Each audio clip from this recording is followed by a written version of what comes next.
Hoy recibimos a Nicolás Dufaux, historiador, con doctorado en Filosofía y Letras por la Universidad de Buenos Aires, que recientemente lanzó su libro Historia de la locura en Uruguay, en el periodo de 1860 a 1910, la cual deviene de su tesis de doctorado Alienados, médicos y representaciones de la enfermedad mental.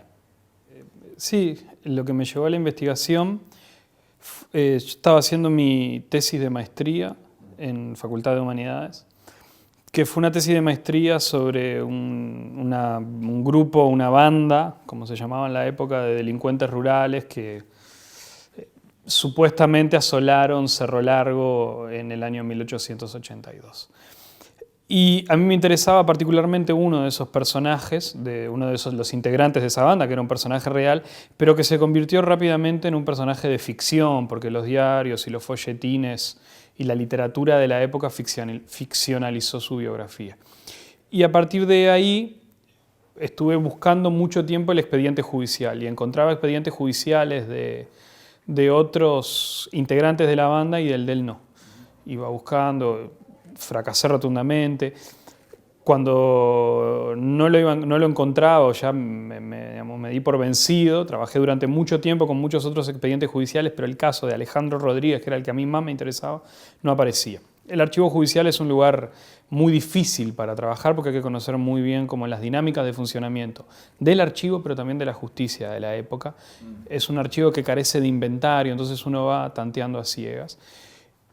Me acuerdo que en un momento él estaba enterrado en el cementerio del Buceo, había sido enterrado en el cementerio del Buceo como NN, entonces también hice una gestión en Necrópolis de la Intendencia para ver si ahí encontraba algo. En Necrópolis de la Intendencia lo encontré en el panteón de los CNN, que eran presos, pero no daba con el expediente judicial. Y en un momento encontré una referencia que decía que esta persona, Alejandro Rodríguez, había simulado locura para ser internado en el Vilar de Bo, que era una idea, digamos, por un lado de los presos de la época, la idea según la cual pasar de la cárcel al manicomio era una posibilidad para fugarse. Y también estaba la discusión a fines del siglo XIX y principios del siglo XX sobre la simulación de la locura, que era algo que los psiquiatras, eso me enteré tiempo después, pero era algo que los psiquiatras tomaban de Darwin, ¿no? Del pensamiento darwinista, de Darwin y del pensamiento darwinista, de aquellas especies que simulaban actitudes para engañar a sus posibles depredadores o para convertirse en depredador. Bueno, eso se aplicaba también a la psiquiatría con la idea de la simulación. Y me fui a probar suerte al hospital. Fui a probar suerte al hospital a ver si ahí encontraba algo. Con el caso que estaba buscando fracasé, pero encontré un montón de historias clínicas, un montón de expedientes maravillosos que estaban en una situación además como de deterioro bastante avanzado. ¿De él o de otro?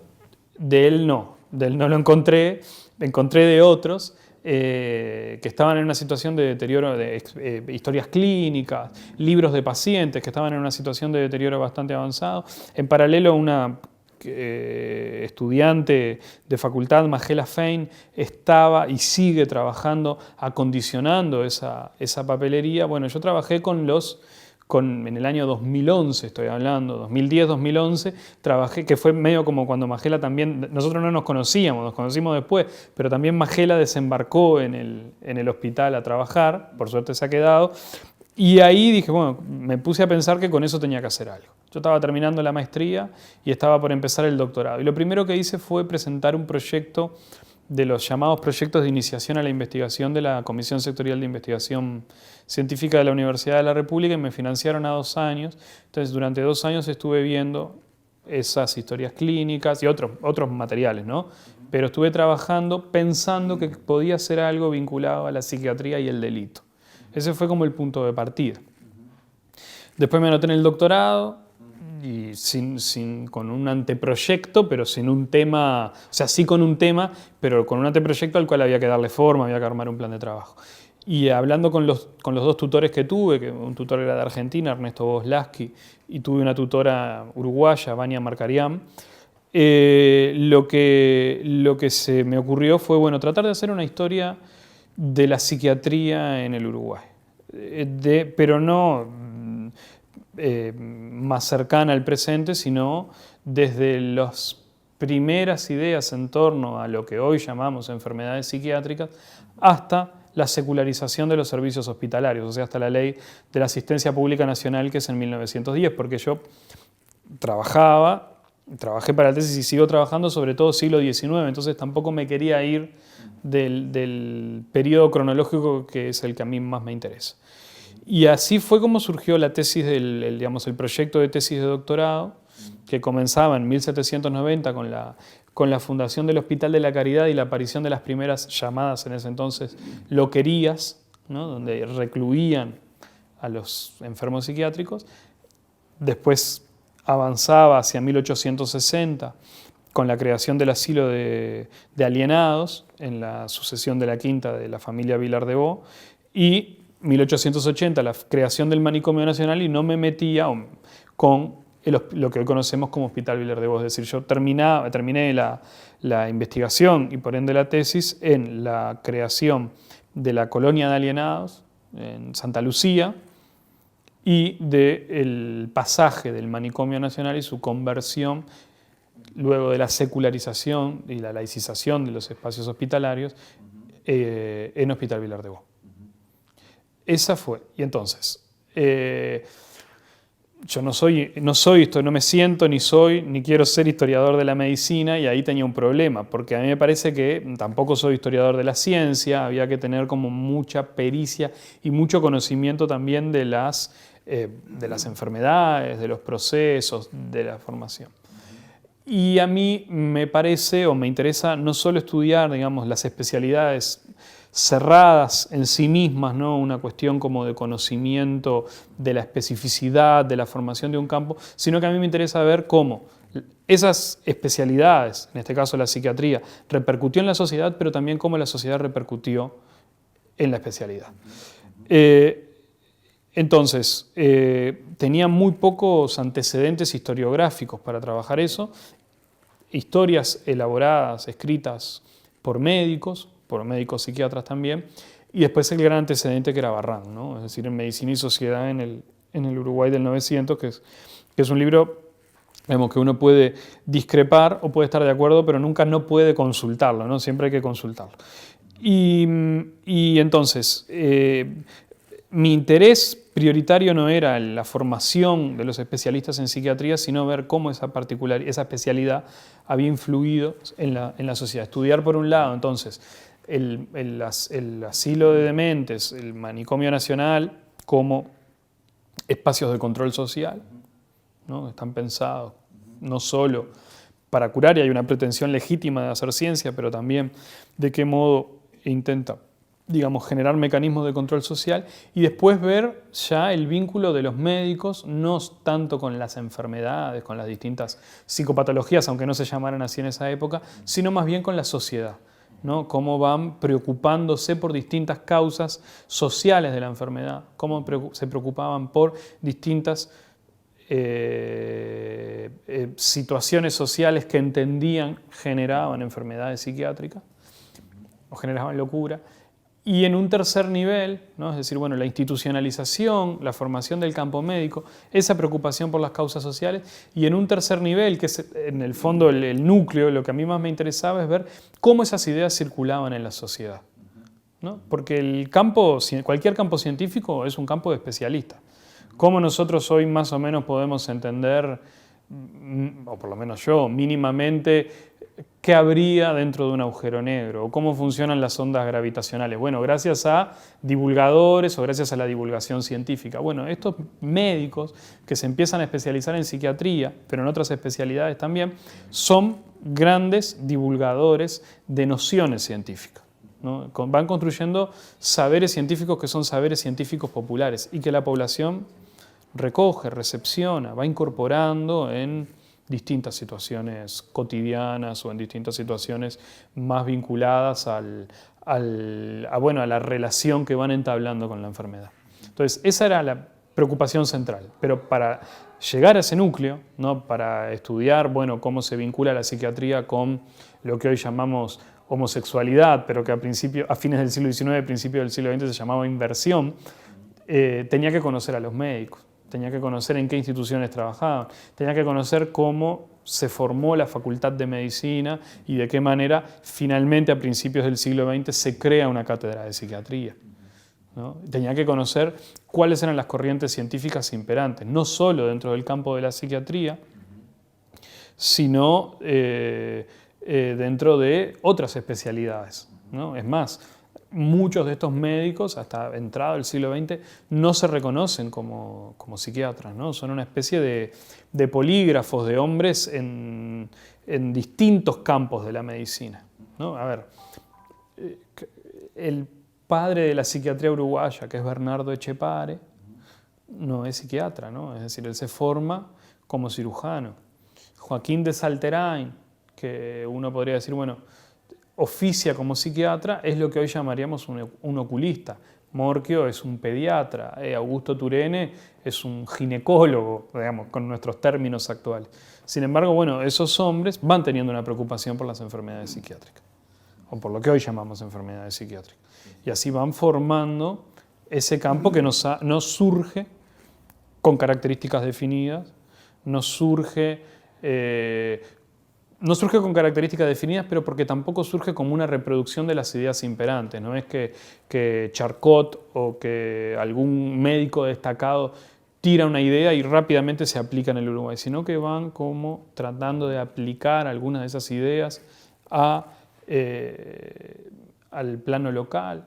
Son críticos de muchas de esas ideas. Por ejemplo, Etchepare es un gran crítico de la teoría de la degeneración, que es una teoría en boga en el pensamiento médico, y no solo médico, científico en general, europeo de fines del siglo XIX, principios del siglo XX. Su planteo es, bueno, pero si la teoría, si hay un avance hacia la degeneración de la especie, ¿qué es lo que hacemos nosotros aquí?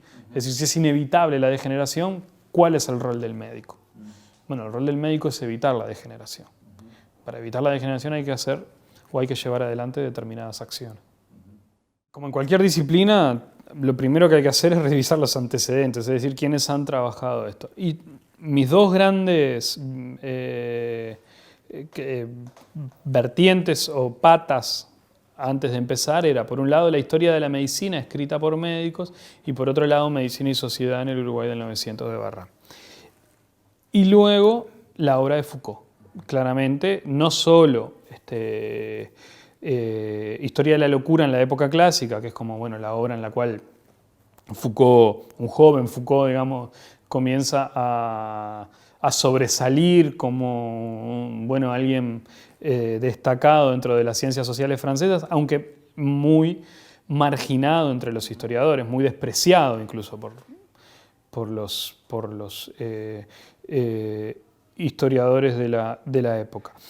Pero además de la historia de la locura, bueno, leyendo sus conferencias, ¿no?, que están compiladas hoy en El Poder Psiquiátrico, en Los Anormales, bueno, y en La Vida de los Hombres Infames, que es un libro, digamos, es un libro muy, muy interesante de leer, pero también planteando o tratando de ver una posición un poco más crítica de la obra de Foucault. ¿Cuál sería esa posición? Y bueno, a mí me parece que él, en su condición de historiador de estas instituciones de reclusión de enfermos psiquiátricos, pero también de otras, por ejemplo, la cárcel en Vigilar y Castigar, plantea instituciones muy cercanas a lo que hoy podríamos decir, bueno, es una institución total. Es una institución que funciona muy bien, que logra a la perfección la reclusión, que incluso cometiendo muchas fallas o cometiendo muchos errores, se retroalimenta, es decir, anula esos errores en función de lograr una especie de poder que es hegemónico, ¿no? Y es un campo de poder muy difícil de romper, además pensado para los sectores sociales más marginales, más vulnerables. Mi planteo era distinto, a mí es decir, lo mismo que decía hace un rato sobre Barrán, es fundamental la obra de Foucault, hay que leerla sí o sí, es inevitable, pero mi planteo era, o partía de la presunción de que estas instituciones no funcionaban tan bien como en la obra de Foucault aparecen, que son mucho más porosas en su funcionamiento cotidiano, en su construcción de hegemonía, y que la ciencia también es mucho más porosa, ¿no? Entonces me puse a buscar como distintas manifestaciones de resistencia entre los pacientes, entre las familias, entre los propios celadores, ¿no? Entre el propio poder médico, las diferencias entre los médicos. Entonces, salir un poco de esa idea de que hay una institución que funciona muy bien. No dar por sentado. No dar por sentado eso, ¿no? ¿Por qué? Porque también, a ver, la historiografía y sobre todo la historiografía latinoamericana durante las décadas del 80 y la década del 90 había tratado de aplicar el modelo de Foucault a América Latina, distintas situaciones, en México, en Colombia, en Brasil, en Argentina, ¿no? Y yo tenía mi idea o mi presunción era de que estudiando los casos ese modelo probablemente no funcionara tan bien. Y creo que la obra de Barrán en algún sentido yo he escrito algo sobre eso que es muy tributaria de esa obra de Foucault. Pero también hay que entender a los historiadores de ese momento histórico. ¿En qué sentido lo digo? Que son en Argentina, en Brasil, en Uruguay, en Chile, son historiadores que salen de procesos políticos en los cuales el Estado es en algún sentido un Estado total, una especie de Estado Moloch, ¿no? Es decir, un Estado que, que arrasa con vidas, es un Estado donde no hay garantías individuales, es un Estado donde hay represión política, es en algún sentido, aunque también pueda ser poroso, ¿no? Pero la mirada que se tiene de época desde la segunda mitad de los 80 y durante la década de los 90 es que es un Estado total, es un Estado que ha proscribió a esas personas, que les impidió desarrollar sus carreras profesionales, su actividad de investigación. Entonces la mirada que pueden tener, me parece, tratando de entender a la época, el contexto en el que el historiador escribe, es esa, ¿no? Eventualmente, en mi caso, ese Estado pude no vivirlo y también mi mirada sobre el Estado puede ser distinta, ¿no? El Estado es una construcción cotidiana en ese sentido. O sea, yo lo miro también como una construcción cotidiana, ¿no? Desde la señora que nos sella el pasaporte hasta el que nos da el recibo. Pero en ese momento histórico, o sea, es decir, en la segunda mitad de los 80, los 90, que es cuando Foucault llega sobre todo, ¿no? Antes había circulado, pero en forma más que nada clandestina, sobre todo en universidades argentinas y brasileñas, es un autor que calza muy bien en su época, ¿no? Yo creo que ese es un mérito, había sido un gran mérito de Foucault ya vivo, ¿no? Es decir, bueno, ser un intelectual que el momento necesitaba, en Francia o en Europa en las décadas del 60 y del 70, ¿no? Es decir, en algún sentido la armonía que Foucault logra, la armonía que el pensamiento de Foucault logra con muchos movimientos sociales de la época también tiene que ver con que es un historiador de ese momento histórico, en el cual produce ideas que también están en los movimientos sociales, en los movimientos políticos. Bueno, eso en América Latina ocurre con cierto retraso, ¿no? Pero bueno, la mirada que él construye sobre el Estado, la mirada que él construye sobre este tipo de instituciones, tiene mucho que ver con cómo los historiadores pueden leer en ese momento a ese Estado. Es comprensible. El historiador hoy, o lo que es el desarrollo historiográfico hoy, por lo menos en Uruguay, pero eventualmente en algunos otros lugares, no tiene un centro de gravedad. A ver, lo que quiero decir es lo siguiente. La historia de la historiografía, hasta bastante entrado el siglo XX, fue una historia muy concentrada en la historia política, ¿no? Hoy, esa centralidad que tenía la política, que la mantiene, ¿no? Digamos, en el Uruguay seguimos explicando nuestra historia política en función de los partidos, ahí ves la centralidad. De repente no es el relato que haría en mi condición de historiador, y eso obviamente sin desconocer la importancia que tienen los partidos, pero seguimos discutiendo solo la historia política en función de esto, en función de la centralidad de los partidos, pero esa centralidad que tenía la historia política hoy se ha fagocitado. Yo siempre le digo, yo doy una materia... Doy muchas cosas en la Facultad de Humanidades, pero una materia que es la que más me gusta es a los estudiantes que recién entran, ¿no? Que es una materia introductoria a la historia. Vos les explicás qué es un documento, qué es un archivo, cómo trabajar, ese tipo de cosas o ese tipo de tareas. Y siempre les digo que la historia en algún sentido es un Estado laico y que acepta la libertad de cultos, ¿no? Es decir, hay hoy en día tantas manifestaciones posibles de investigación histórica como historiadores hay. Hoy la historia se ha pluralizado en una infinidad de temáticas posibles, ¿no? Entonces esa centralidad de lo político ha desaparecido en algún sentido en función de otro tipo de historiografía o de otro tipo de construcción histórica, que se preocupa por colectivos minoritarios, que se preocupa por el gusto culinario, que se preocupa por la locura, en lo que tiene que ver mucho Foucault, que se preocupa por los presos, que se preocupa por la cárcel. Entonces, hoy hay infinidad de reconstrucciones posibles, o sea, son infinitas las reconstrucciones posibles que puede hacer un historiador. Y eso tiene que ver, por un lado, con esa centralidad que desaparece de la historia política y, por otro lado, con el descubrimiento de nuevos tipos de documentos históricos. A ver,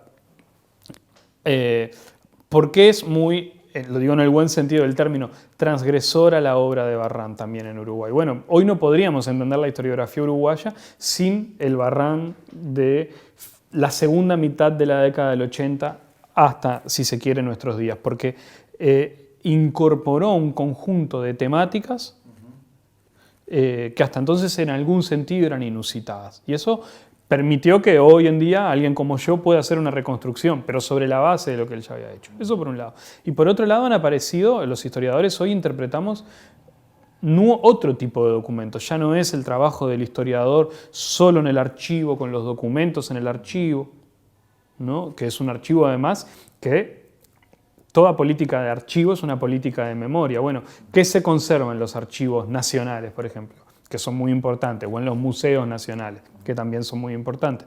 Se conserva mayoritariamente un tipo de documentación vinculada a la política, vinculada a las gestas patrias, vinculada a los grandes hombres, ¿no? Bueno, los historiadores también han salido de esa centralidad que tenía el archivo y han descubierto nuevos tipos de documentos.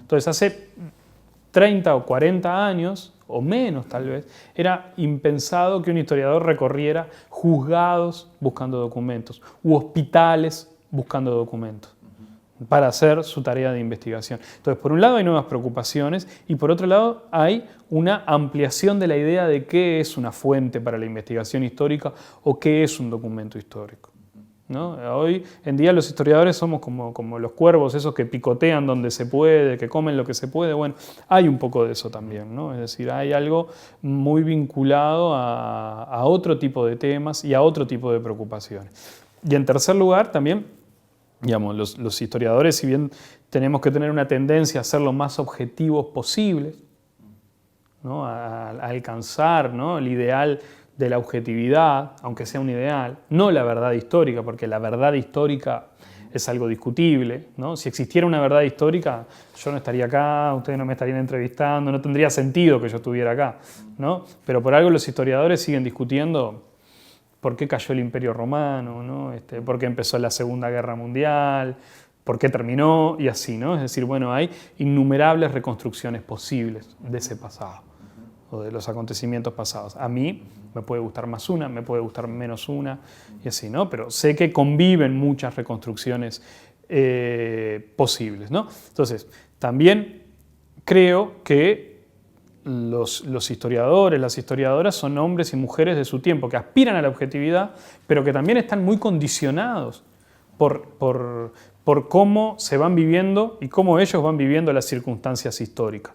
Entonces también estos temas, que por ejemplo los que en mi caso trabajo, que tienen que ver no solo con la locura, sino con, bueno, cómo la sociedad actual trata ese tipo de enfermedades, cómo la sociedad actual ve y piensa las instituciones de control, ¿no? Porque estamos todo el tiempo pensando en las instituciones de control, ¿no? Es decir, estamos todo el tiempo diciendo que, por ejemplo, tiene que haber más cárceles, pero no dimensionamos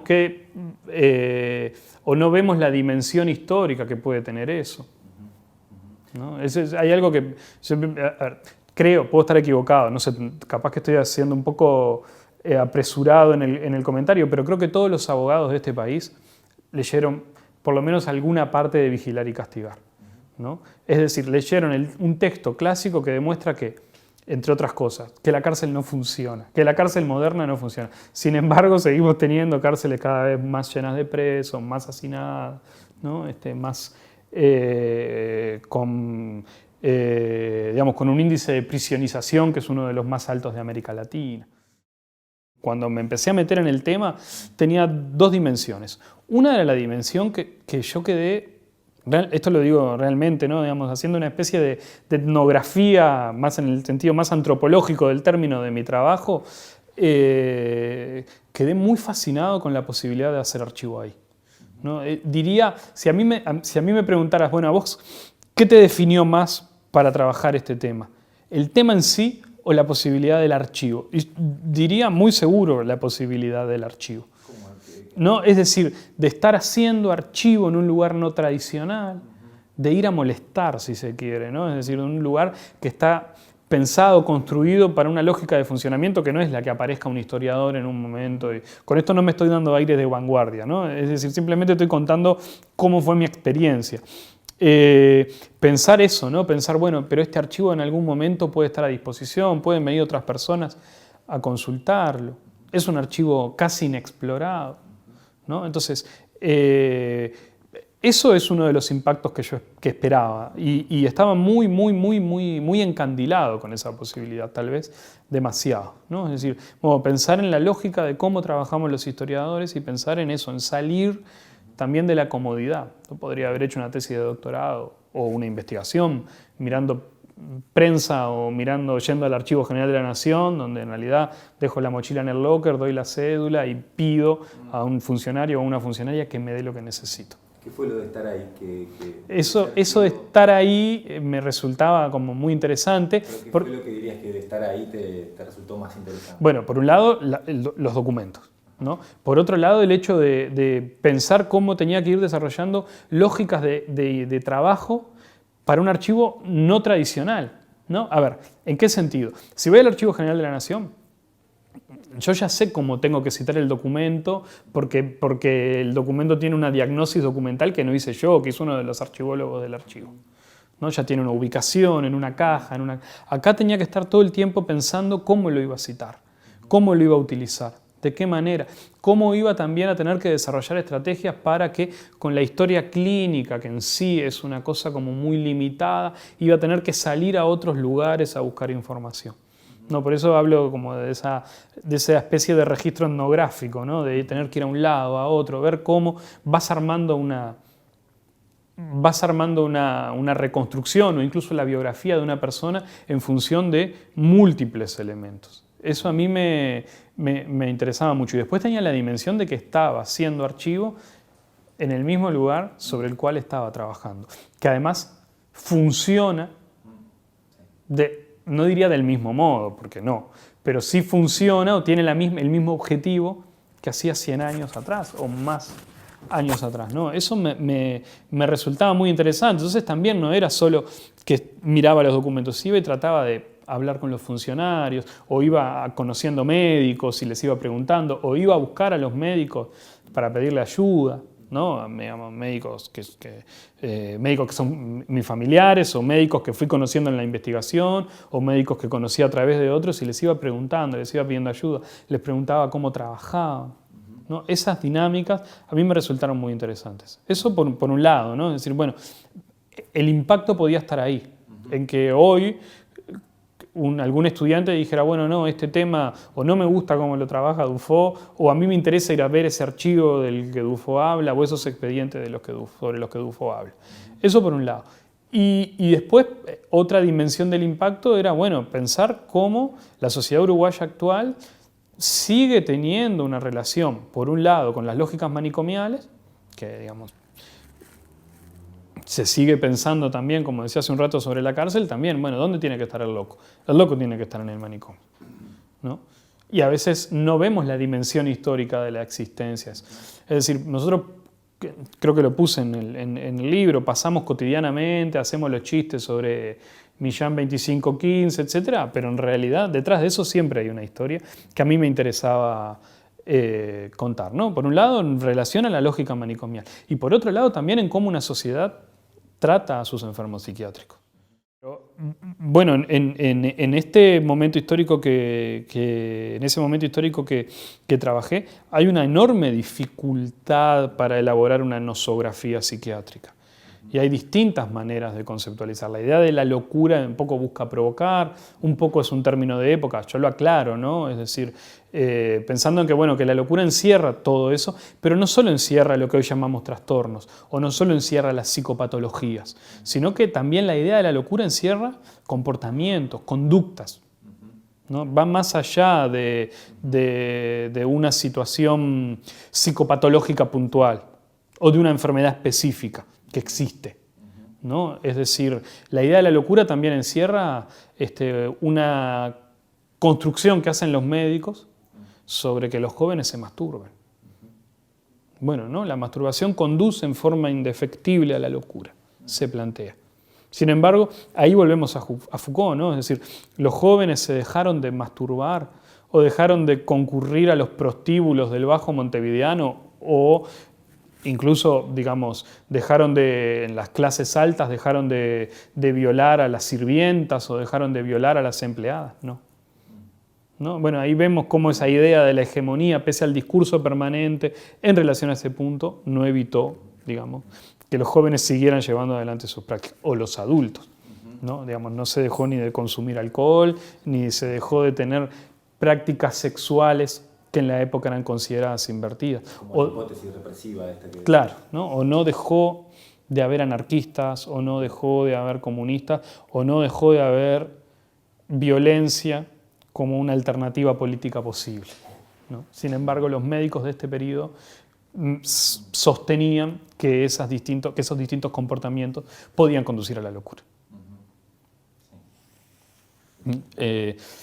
Hay una relación allí. Entonces, esa idea de la locura encierra algo que va más es poco para provocar, un poco para buscar un título marketinero, pero también con ánimo de demostrar que en realidad detrás de esa idea hay muchos otros elementos, que no es solo la enfermedad y tal, porque si fuera solo la enfermedad y allí se cierra, me quedo en lo que decía al principio, en una historia encerrada solo en el campo, ¿no? Entonces, en explicar, no sé, el síndrome de Gassner en función solo de un comportamiento psicopatológico o de una disfuncionalidad orgánica. Y a mí eso en realidad no me interesaba, pero además de que no me interesaba, no lo podría hacer, sería incapaz de explicarlo. Por más que leí muchos tratados de medicina del periodo. Esa investigación te llevó como a visualizar qué repercusiones todo este trasfondo de discursos, ¿no? de cruce de discursos, hoy sigue vigente. ¿Te llevó a pensar algo de eso? Bueno, a ver, no sé si ese trasfondo de discurso sigue vigente tal cual surgió en ese momento. No, porque, a ver, por ejemplo, hoy quiero creer que la mayoría de nosotros no pensamos, por ejemplo, que el cruce de razas conduce a la locura o conduce a alguna patología orgánica o psiquiátrica, ¿no? Pero capaz que estoy desactualizado en la lectura, pero tiendo a pensar que no. Entonces, algunos discursos no. Otros discursos creo que siguen vigentes. Nosotros, por ejemplo, seguimos pensando que los enfermos psiquiátricos tienen que estar en una institución de reclusión asilar, ¿no? No sé tampoco, pero no soy un especialista ni en el tema ni en la situación, cuál es la alternativa. Sé que también, con perspectiva histórica y viendo el presente, en otros lugares del mundo y también en Uruguay, se han ensayado alternativas que han mejorado la calidad de vida de esas personas. Todo parece indicar que sí, ¿no? Entonces, hay un discurso manicomial que creo que sigue siendo muy fuerte, no digo entre los especialistas, no digo entre los psiquiatras, no digo entre los médicos, no digo entre los psicólogos, no digo entre quienes se encargan de la gestión de las instituciones hospitalarias. Pero esos son una minoría, no porque sean pocos, sino porque en realidad la preocupación de la sociedad que mira a esas instituciones es que quienes deberían estar encerrados en esas instituciones estén encerrados en esas instituciones. Y eso, en ese sentido, es que también sobre esas instituciones y sobre quienes las conducen día a día hay una presión muy grande, ¿no? Entonces, ese discurso que surge en este periodo, yo creo que es muy fuerte. Aunque también, y ahí tengo una discrepancia con otra historiografía que se ha construido, creo que desde el periodo colonial hubo una intención o una tendencia de encerrar a los enfermos psiquiátricos. No fue un encierro masivo, como el que plantea Foucault para Francia, ¿no? Es decir, bueno, Foucault habla de un encierro masivo. Yo creo que no hubo un encierro masivo, porque había otras modalidades también de reclusión. Bueno, las familias ricas tenían la pieza para el enfermo psiquiátrico. Las familias ricas con una hija enferma psiquiátrica la enviaban al convento de las Salesas o algún convento similar, ¿no? Las familias pobres convivían con esos enfermos psiquiátricos, ¿no? Entonces, tampoco es que hubo un encierro masivo, ¿no? Esos discursos que también hoy se plantean en torno a, bueno, a la necesidad de cambiar el modelo de asistencia, también surgen en esta época. Entre otros, Santín Carlos Rossi, ¿no? Yo digamos, siempre lo digo y me gusta repetirlo, aunque puede sonar para los que me escuchan más de una vez un poco cansador, pero yo creo que Santín Carlos Rossi era uno de esos vallistas que a su izquierda, digamos, no había nada, ¿no? Llega a ser una propuesta que obviamente Escocería rechaza rápidamente, que es que los pacientes elijan a los médicos por voto secreto y democrático, ¿no? Y él tiene una propuesta de modelo asilar que sea un modelo que contemple la posibilidad de que los pacientes tengan un tránsito o un camino intermedio para después reinsertarse en la sociedad. Pero lo dice también, pero para que se puedan reinsertar en la sociedad, no se pueden reinsertar en el mismo medio social del que salieron. Si vuelven, no me acuerdo de la formulación precisa en la que él utiliza, pero si vuelven a la misma casa sucia y pequeña, si vuelven a tener las mismas dificultades para alimentar a sus hijos, van a volver a reincidir. Dice, entonces, ¿qué es lo que tenemos que cambiar? Dice Santín Carlos Rossi. Dice, tenemos que cambiar el modelo, pero antes de cambiar el modelo, hay que cambiar las condiciones económicas, las condiciones sociales en las que vive nuestra población más miserable. O sea que es un debate que ya se mantenía en su momento. No, claro, entonces él dice, ¿quiénes van al hospital? Van los sectores sociales más pobres. Bueno, ¿quiénes van al hospital hoy? ¿No? Entonces ahí puede haber también líneas de continuidad, insisto, sin plantear que esta situación es igual a la de hace 100 años o 120 años. No hay una idea de salud, la idea está más vinculada, primero a la caridad, ¿no? Y después a la asistencia. Es lo que hoy nosotros podríamos ejemplificar diciendo, bueno, la idea de asistencia de este periodo es lo que hoy nosotros llamamos la idea de salud pública, ¿no? Que el vallismo llama a principios del siglo XX asistencia social, ¿no? Es decir, esa idea, pero que es un concepto de asistencia que, como decía recién en torno a lo que pensaba Santín Carlos Rossi, va más allá solo de la mera atención sanitaria, ¿no? Es decir, la ley de asistencia pública que se discute durante 2 años, ¿no? Porque nosotros pensamos que las leyes demoran mucho tiempo hoy, pero esa ley se discute durante 2 años, que se aprueba recién en 1910, es una ley que va más allá de la asistencia sanitaria. Y si ves quiénes son los beneficiarios de la asistencia pública nacional, está la vejez, o ingresa la vejez, ingresa la niñez abandonada, ingresan los enfermos psiquiátricos, es decir, ingresan lo que la discusión de la ley y el texto de la ley dice, todos aquellos que han quedado en algún sentido marginados de esta sociedad, ¿no? Entonces, ¿el Estado qué hace? El Estado se tiene que hacer cargo de esas situaciones. ¿Pero por qué? Y lo explican muy bien. Porque la sociedad es la responsable. Nosotros la historiografía también ha construido la historiografía uruguaya ha construido la idea de el vallismo como una expresión, el vallismo y los hombres de fines del XIX, principio del XX, no solo el vallismo, evolucionistas, darwinistas, y por ejemplo, la fundamentación de esa ley, debe haber pocas fundamentaciones de esa ley, más antidarwinista y más antievolucionista que eso. Porque el planteo tiene que ver justamente con esto, la sociedad es la responsable.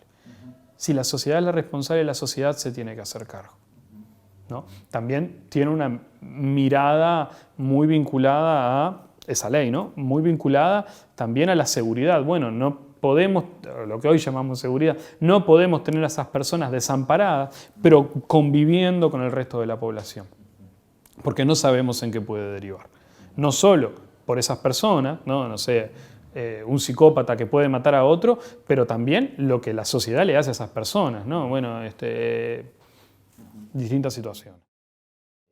En relación al recorrido que vos hiciste, después de haber estado incomodando en el hospital y demás, ¿qué rescatás de esas experiencias?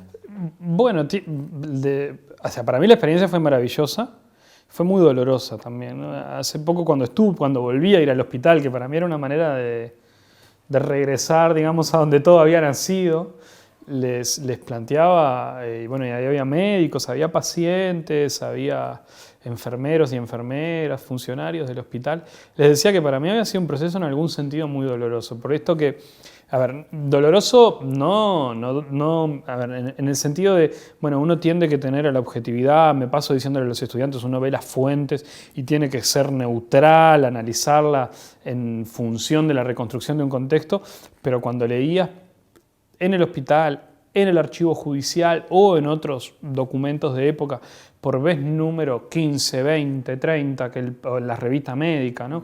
Que la paciente decía que el abuelo la violaba, el padre la violaba, ¿no? O veías por vez número 20 o 30, ¿no? El niño golpeado o el menor abusado, y en un momento también decidí cortar. Cortar porque de repente, es decir, cortar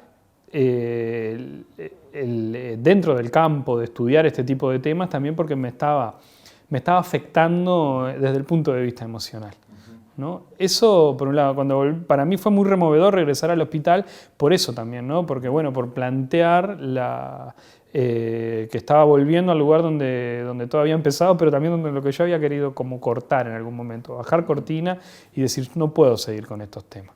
Aunque sigo en temas más o menos similares, ¿no? Ahí deberíamos, probablemente el problema sea yo. Por otro lado, a mí lo que me interesa es como eso, me interesaba mucho y espero que esa sea como la contribución del libro. El libro se puede criticar, se podrá decir, digamos, que es bueno, que es malo, que es una porquería, lo que sea. Pero a mí sobre todo me interesaba como pensar que hay numerosas posibilidades de investigación que no abordé, que podría haber abordado, pero bueno, lo puse muy claro tanto en la tesis como en el libro. Bueno, yo hice esta reconstrucción, que es la reconstrucción posible, que es la reconstrucción que puedo hacer hoy, pero hay muchas puntas de investigación que se podrían seguir continuando, o que se podrían continuar, por más que no lo haga yo. Y por otro lado también, en esa dirección o en ese sentido, pensar que el libro puede servir para contribuir en un debate que es un debate actual, ¿no? Porque la ley es de 2017, pero seguimos discutiendo. Más allá de la ley, digamos, por un lado está la ley y por otro lado está cómo la ley se recepciona y cómo la sociedad va a seguir discutiendo estos temas. Y a veces creo que esto si bien está el gran antecedente de Foucault en la historia de la locura, pero sigue siendo como una cuestión que sigue colonizando determinados territorios como el Uruguay, que tendrá su singularidad también en relación a la locura, ¿no? Es decir, la historia de la locura no es igual en todos lados. Bueno, no, claramente no. Tiene la particularidad del Uruguay. En este momento los psiquiatras abandonan un poco como la mirada organicista, avanzan mucho sobre las causas morales o las causas sociales de la locura. Cuestionan todo el tiempo los conceptos médicos imperantes en los centros de irradiación del pensamiento médico y psiquiátrico, París, Berlín, Viena, ¿no? Que era en algún sentido en este momento mucho más que París o que Berlín la capital del mundo, ¿no? Digamos, eso es un desplazamiento muy posterior, el de que Viena pierde esa centralidad. Y nuestros médicos, los médicos uruguayos o van a Francia y vuelven críticos, recepcionan ideas, ¿no? Se van incorporando no solo a la labor técnica de ser especialistas en tal función, sino que nacen a la vida política, empiezan a constituir una nueva clase política, ¿no? Una clase política que empieza a gestionar el Estado en algún sentido moderno, ¿no? En algún sentido con algunas reminiscencias que nos llegan hasta hoy, ¿no? Porque todos pensamos en que el Estado tiene que tener una centralidad. Bueno, eso es una particularidad. Y que tiene que tener una centralidad en la asistencia médica o en la asistencia sanitaria. Esa es otra particularidad que en otros países eventualmente puede no existir. ¿no? Entonces sí, son muy críticos de algunas de las teorías, son muy críticos de sus maestros. A mí me pasó algo muy, o sea, lo pintoresco que me pasó después de leer algunos nombres de médicos y psiquiatras, es ver qué cantidad de calles están con sus nombres, ¿no? Claro, pero tal vez en algunos casos sea por su labor científica, pero en muchos otros es por su labor política también. Sí. No, a ver, José Escocería, bueno, es un hombre del riñón del vallismo, ¿no? Santín Carlos Rossi, en este caso muy mal logrado ese nombre, lamentablemente, ¿no? Pero bueno, es un nombre, como les decía hace un rato, del riñón del vallismo también, ¿no? Y no solo del vallismo, porque hablaba mucho del vallismo, pero hay hombres en este momento, y cuando digo hombres es porque no hay mujeres, bueno, que son hombres del Partido Nacional, o son socialistas, o son anarquistas. Entonces, bueno, ¿cómo eso también encaja? Es decir, bueno, pero a mí me llevó como a desarticular muchos preconceptos también. Bueno, pero ¿cómo los anarquistas que son,